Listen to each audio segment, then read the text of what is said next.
The next type of problem we'll be doing involves what's called a paired t-test. So this is going to be similar to what you did with a one-sample t-test. The only difference is you'll notice we have two columns of data here. So a paired t-test is going to always be used when we're making two observations either on the same person or object or similar people or objects. So, and you have to always look at the data that you have and see if they're what we call paired, which means that they are for a similar person or they're a similar thing.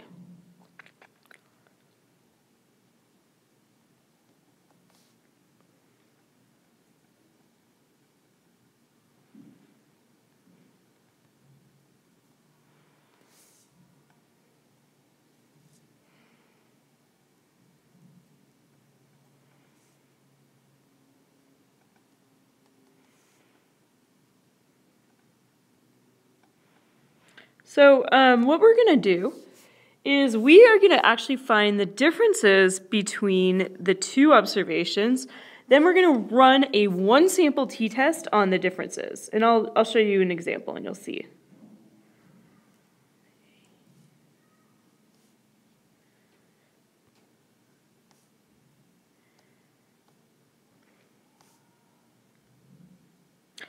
So go ahead and take a look at example number 5. So we have these two students who want to decide if the express lane is actually faster than the regular lane at a supermarket. So they selected 15 random times, they bought the same item, and then one of the two used the express lane, the other used the regular lane. So they went into lanes at the same time, they paid with the same method, and they recorded the transaction. So for this one, what we're going to do is you'll notice that that if you look at the explanation of the example, they were going to the store at the same time. So we're going to pair these together. And they actually, oftentimes they'll give these to you in a table that makes it look a little bit easier. But just know that each of these lines is two data points that go together. Okay, so what we're going to do is I'm going to define D, and D is going to be my difference, as the regular lane time, minus the express lane time. And we're also going to define mu with a subscript of D, which we call mu sub D, as the true mean difference. And our mean difference, remember, is regular minus express. And the true mean difference in time required to purchase one item at a supermarket.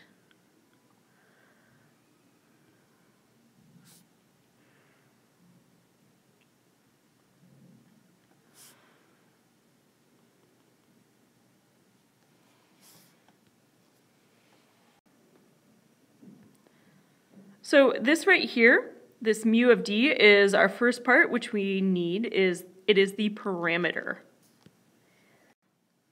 So in order to actually run this test, we are first, before anything else, we're going to need to go through and use the table that we have, and we're going to do our regular minus express, and I'm going to call it D. So for example, for the first column, we're going to do 342 minus 337, and we get 5. So for all of those, I want you to go through and I want you to see if you can fill in the rest of the column. You're just subtracting the first thing minus the second thing. So here's the rest of the data.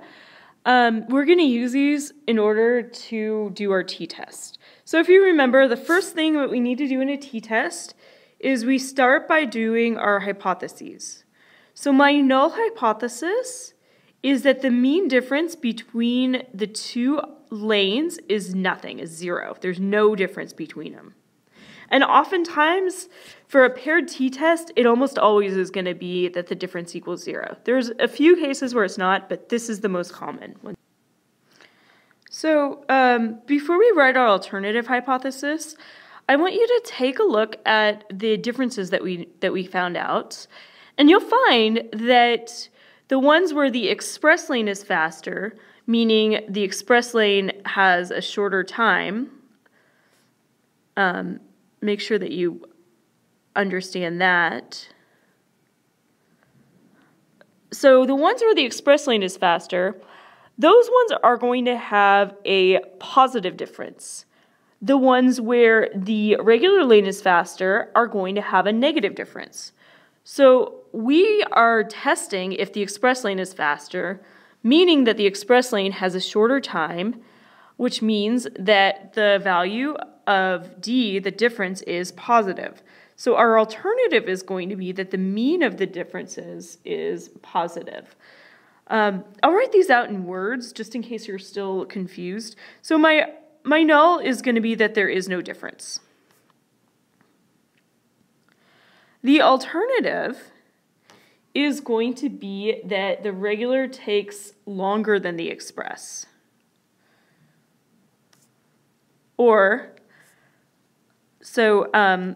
That's the easier way to understand it.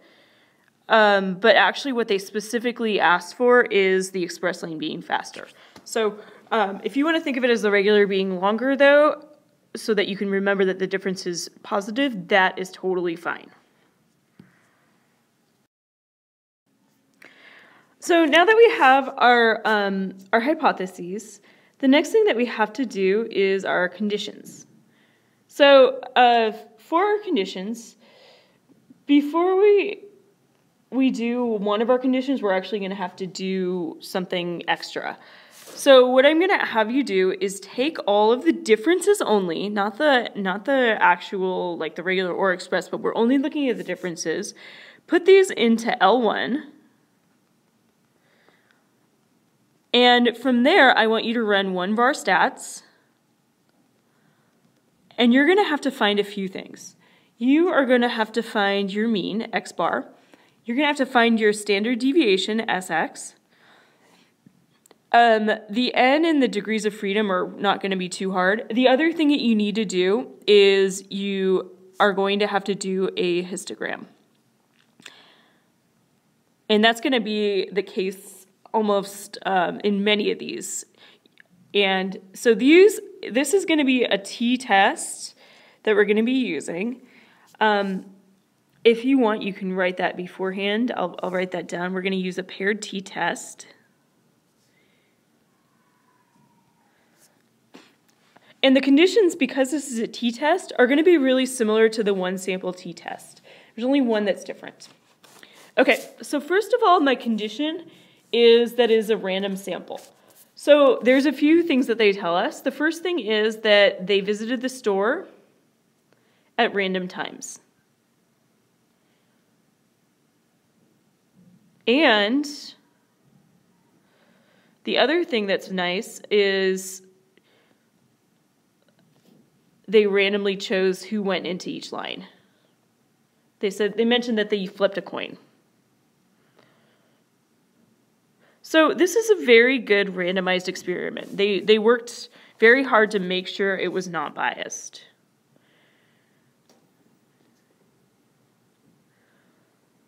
Okay, so that's the first thing. The second thing is the 10% condition. And we're going to say that 15, that's our sample size, by the way, if you take a look at it, is less than 10% of all possible times they could have visited the store.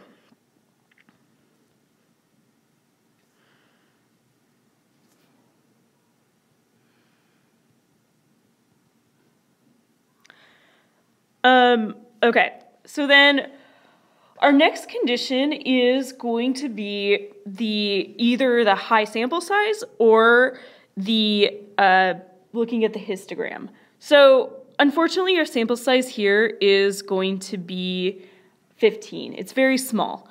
So we we don't have n being more than 30. But what we do have is we can draw a histogram. So your distribution, you'll find it is not skewed. It has a slight outlier. Like you'll find that one day where I think it was, there were a few days when one day it was like 246 or something, which is really high, but it's not like a major outlier. It's only a slight outlier because there's a few that are in the hundreds.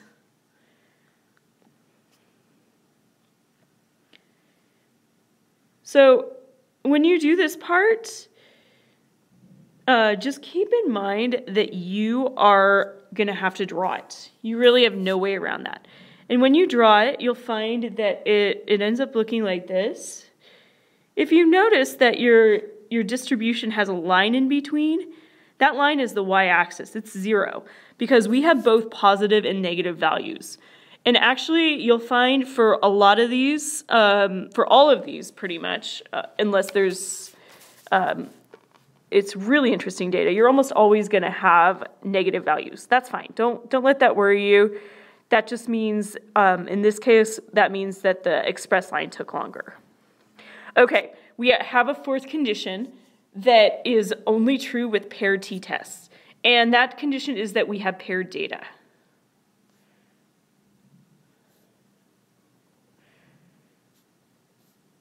So make sure that you notice that. So now we're going to use a paired t-test. So hopefully you went into L1 and you ran the one-var stats. When you do that, you'll find that the mean is 42.667 and that the standard deviation is 84.019. So for our mechanics, we are going to run the t-test. When you do that, you use the exact same value or the same t-statistic that you did before. The only difference now is that we're going to do our t equals the sample mean minus whatever our population mean from the hypothesis is. I write it as mu0 generally, over the standard error, which is the standard deviation over the square root of n. So I'm going to write also on the side n equals 15 and that your degrees of freedom is 14. Please make sure that you label the degrees of freedom at some point. You don't just write out 14 somewhere. Make sure that you actually write either df or you can write degrees of freedom. If you want, another thing that you can do, you could say use a paired t-test, and you can do this with a one sample, and you can say with 14 degrees of freedom. You're allowed to do that. Sometimes that's a nice way to write it out. So that's just something to keep in mind. Okay, so sorry that was a side note, but we're back to the t-statistic. Our t-statistic is going to be 42.667. Our mean in this case is going to be 0. That will almost always be the same for all paired tests. This is going to be over our standard error, which is 84.019 over the square root of 15. And when you do that, you end up getting 1.967. This is my t-statistic. So my last thing I have to do for my mechanics is I have to find my p-value. So to find my p-value, I'm going to use the probability that my t-statistic is at least 1.967. So I'm looking for 1.967 or greater. I do that, remember, by using the TCDF of that value, of any big number above that. I use my degrees of freedom equals 14, and I end up getting that my p-value is 0.035. So now my conclusion. And I'm going to say if you want to use alpha, if you want to write out alpha equals 0.05, that's fine. I'm going to say because of the low p-value, I'm going to reject the null hypothesis.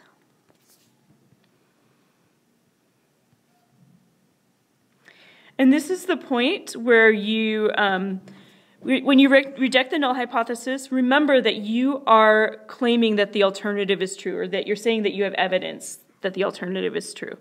So I'm going to say there is evidence that the express lane is faster.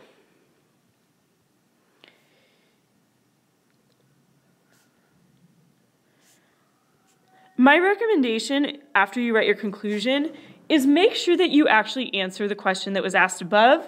They did ask, carry out a test to see if there's evidence that the express lane is faster, so we're good. We answered that question, and we're done with this problem.